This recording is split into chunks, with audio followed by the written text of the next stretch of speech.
ఆద్యంత లీలామృతం. భాగవత కథలు. శ్రీల వ్యాసదేవుడు. తృతీయ భాగం.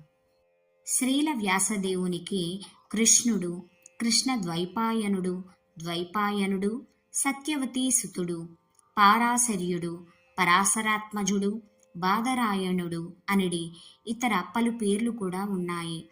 సత్యవతికి శంతనునితో వివాహం జరగక మునిపే పరాశరుని ద్వారా ఆమెకు వ్యాసుడు జన్మించాడు.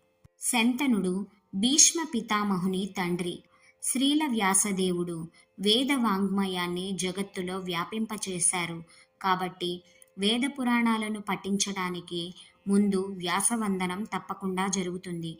వ్యాసరచితమైన బ్రహ్మసూత్రాలు కూడా సుప్రసిద్ధమైనవి.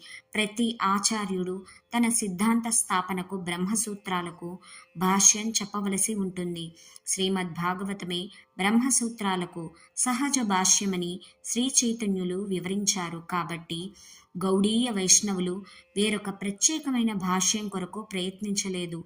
కానీ 18వ శతాబ్ద ఆరంభంలో రామానుజ సాంప్రదాయం సభ్యులు జైపూర్లోని గౌడీయ సాంప్రదాయం యొక్క ప్రామాణికతను ప్రశ్నించడంతో శ్రీల బలదేవ విద్యాభూషణులు శ్రీల గోవిందదేవుని నిర్దేశంలో బ్రహ్మసూత్రాలకు గోవింద భాష్యం రాయడం జరిగింది. వ్యాసదేవుని రచన అయిన మహాభారతం కూడా మహా అద్భుతమైనది.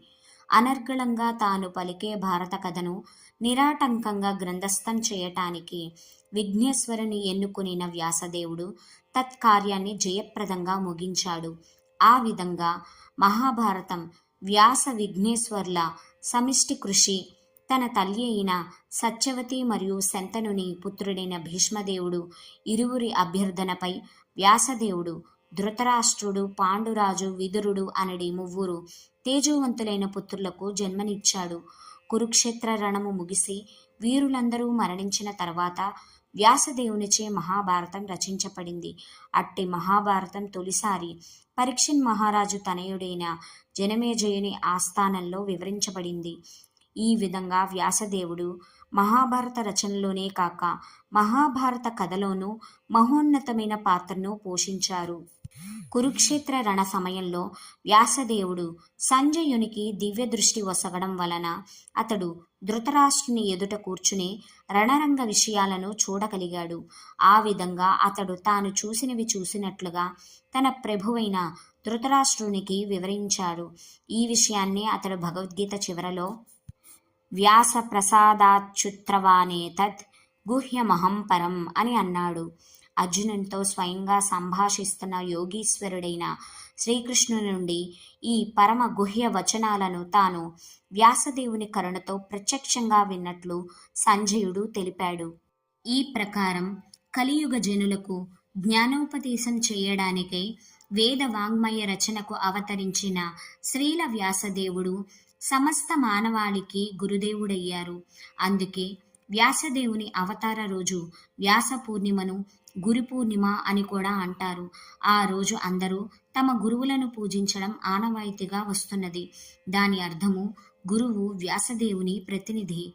పురాణేతిహాసాలను రచించి వేద విభజన చేసి అనంతమైన వేద వాంగ్మయాన్ని జనులకు అందించిన వ్యాసుడు తన గురుదేవుని ఆదేశంపై పరిపక్వ స్థితిలో శ్రీమద్ భాగవత రచన చేయడం జరిగింది.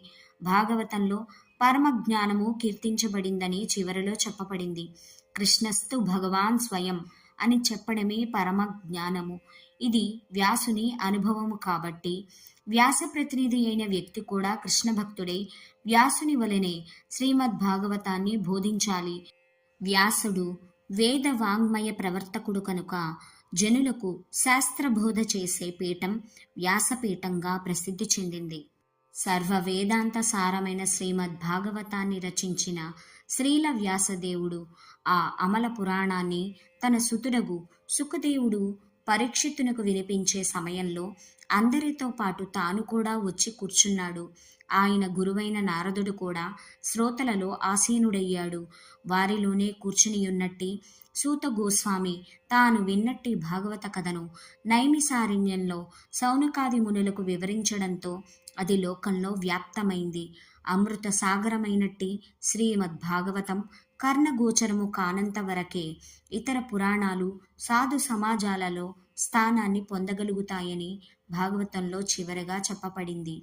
అటువంటి పరమహంస సంహితను కృష్ణ భక్తి ప్రాప్తికై మనకు అందచేసిన శ్రీల వ్యాసదేవుడు సర్వదా వందనీయుడు, పూజనీయుడు, కీర్తనీయుడు. అందుకే గౌడీయ వైష్ణవులందరూ నిత్యము భాగవతాన్ని పఠించే ముందు ఈ క్రింది శ్లోకాన్ని తప్పక చదువుతారు. నారాయణం నమస్కృత్య నరం చైవ నరోత్తమం దేవీం సరస్వతీం వ్యాసం తతో జయముదీరయేత్. జయమును సాధించుటకు ఏకైక మార్గమైన శ్రీమద్భాగవతమును పఠించుటకు మొదట దేవదేవుడైన నారాయణునికి, నరోత్తముడైన నరనారాయణ ఋషికి, చదువుల తల్లి సరస్వతీదేవికి, గ్రంథకర్త అయిన శ్రీల వ్యాసదేవునికి ప్రతి ఒక్కరూ గౌరవపూర్వక వందనములను అర్పించవలెను. నిత్యము వారికి వందనము చేస్తూ కొనసాగించడి శ్రీమద్భాగవత అధ్యయనం వల్ల నిశ్చయముగా కృష్ణ భక్తి భావనాయుతులను చేయగలదు.